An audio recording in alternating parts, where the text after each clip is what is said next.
Bonjour à toutes et à tous. Aujourd'hui, je voulais répondre à une question qui m'est souvent posée, à savoir, faut-il chapitrer son texte? En matière de littérature, il n'y a pas de convention à ce sujet, c'est-à-dire qu'il n'y a pas de règle qui dit qu'un texte doit comporter des chapitres ou non.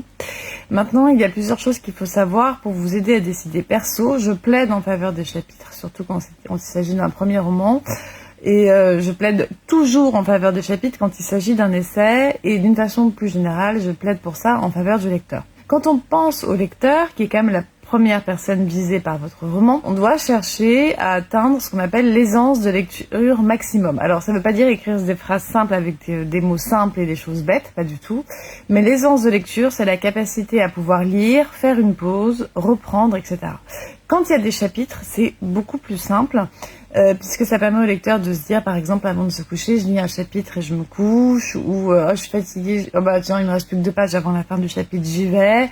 Voilà, en fait, d'anticiper son temps de lecture par rapport à ce qu'il a à faire et de ne pas couper en plein milieu d'une action, ce qui est très très pénible quand on est un lecteur et parfois on doit s'arrêter de lire. Donc, le chapitre permet les pauses spontanées. D'autre part, le chapitre permet de rythmer votre écriture, c'est-à-dire que vous savez que vous allez écrire telle scène ou tel passage, puis après tel autre, que ça va être un moment très rythmé, puis après un moment plus calme d'accalmie dans la vie du personnage. Les chapitres permettent de structurer ça, déjà, dans l'écriture pour vous, pour écrire ces différentes scènes, mais ça permet aussi de donner l'impulsion, le ton d'un chapitre, avec un rythme spécifique, et de repartir sur autre chose dans un nouveau chapitre. Alors, après, on n'est pas obligé de chapitrer à proprement parler, il y a des gens qui mettent des 3 petites étoiles pour montrer les différentes séquences ou qui aèrent beaucoup.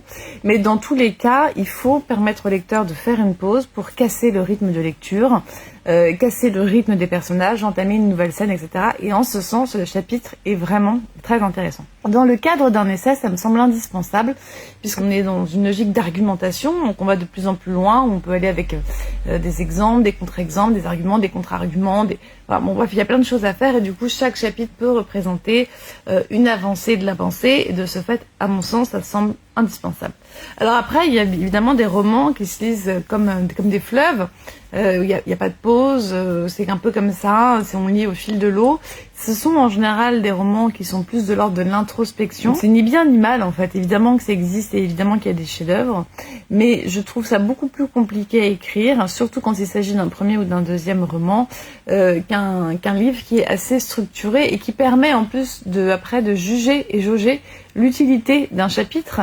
Et à la reprise, c'est beaucoup plus simple de se dire, bah oui, le chapitre 1, il fait avancer l'intrigue dans tel sens, le chapitre 2 dans tel sens, le chapitre 3, il fait pas avancer l'intrigue, est-ce qu'on le garde, etc., etc.